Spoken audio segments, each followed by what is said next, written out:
আসসালামু আলাইকুম আপু, কেমন আছেন? ভালো আছি। এই আপনার কাছে আসলাম।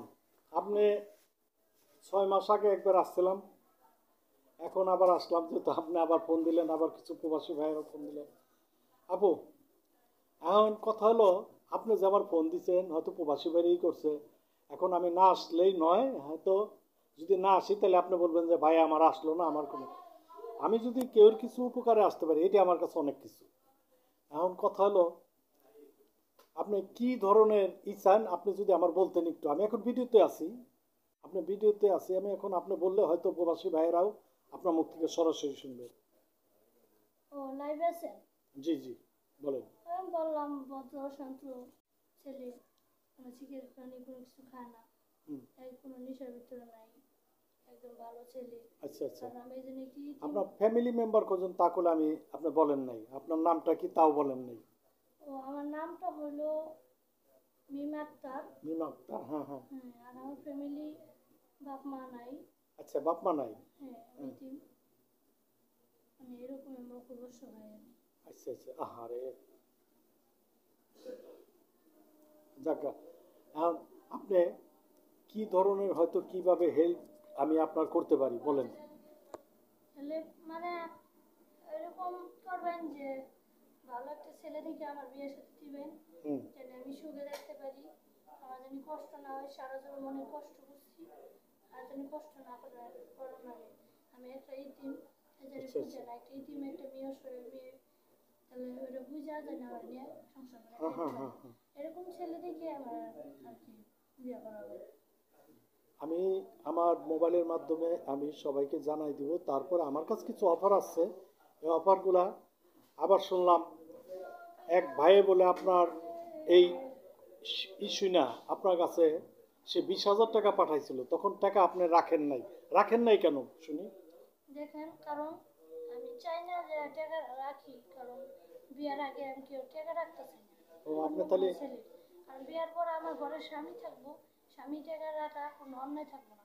আচ্ছা কারণ আচ্ছা, আমি কোনো পাপ করতে চাই না। না না না, এটা কারণ ঠিক আছে। মানুষের টাকা রাখি আমার একটা পাপ, ওই আচ্ছা, আমি করতে চাই না। মানুষের টাকা রাখার দরকার আছে, তাহলে কারণ আমার বিয়ে হলে কিছু লাগে না।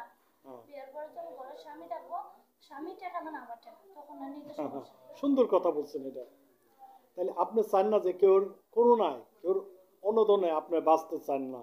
না, আমি আপনি, একমাত্র আমার যার সাথে বিয়ে হবো, হ্যাঁ হ্যাঁ আমার হ্যাঁ, ঘরের স্বামীর সাথেই, মানে আমার ঘরের স্বামীর কাছে আমি থাকতে চাই আর কি, আচ্ছা বাঁচতে আচ্ছা, চাই। সুন্দর কথা বলছেন এটা। শুধু দর্শকবৃন্দ দেখছেন, মেয়েটা অসহায় এতিম, মেয়েটা কি সুন্দর ভাবে বললো। তাই বলে আসলে এই যুগে এই মেয়ে পাওয়া অনেক কষ্ট, কারণ আছে সে, আমার এক ভাই কিছু টাকা তার জন্য পাঠাইছিল আমার মাধ্যমে, আমি আবার আমার এক লোক দিয়ে আমি পাঠাইছি, সে আবার টাকাটা রিটার্ন দিচ্ছে, আমি আবার এই টাকাগুলা সে বাইরে বলছি, সে ভাই নেয় নেই, এখনো টাকাগুলো আমার কাছে আছে, যেহেতু আমি এর টাকাগুলো তো আর আমি খাইতে পারি না। অনেকজনে বলে যে ইউটিউবাররা বিভিন্ন মানুষের টাকা টাকা, আসলে ভুল। আপনারা টাকা পাঠান, ওই টাকাগুলো আমরা যেভাবে কাজে খাটাবেন বলেন আমরা ওইভাবে কাজে খাটাই।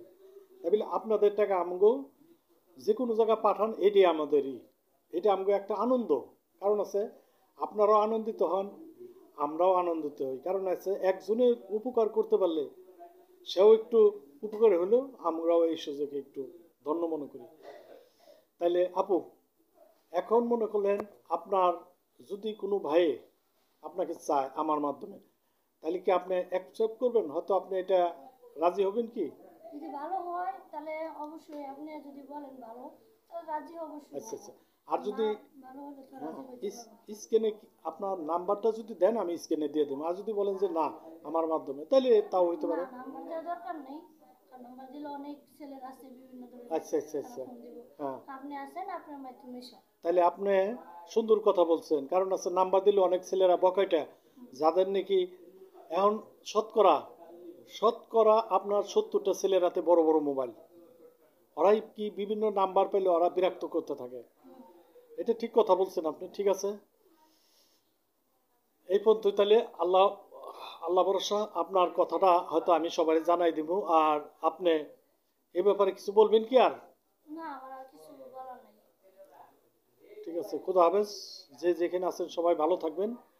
এটাই আমার কাছে। আর আমার জন্য দোয়া করবেন, আমি যেন আপনাদের ভালো ভালো কাজ দিতে পারি, আপনাদের কোনো কাজে আমি আমি কিছু সবার জন্য কিছুটা উপকার করতে পারি, এইটাই আমার আশা। ভালো থাকবেন, খোদা হাফেজ।